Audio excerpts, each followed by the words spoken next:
Essay on our school in English. Our school. Our school is one of the best schools in the city. Its name is Bright Future High School, and it is located in a peaceful area of Lahore. The school building is large and beautiful with many classrooms, a library, a computer lab, and a big playground. There are more than 600 students and around 30 teachers in our school. All the teachers are kind and hardworking. Our class teacher's name is Miss Aisha, and our English teacher is Sir Ahmad. They teach us with love and help us become better students and better people.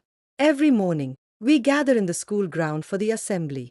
Our principal, Mr. Aslam, delivers a short speech and we sing the national anthem.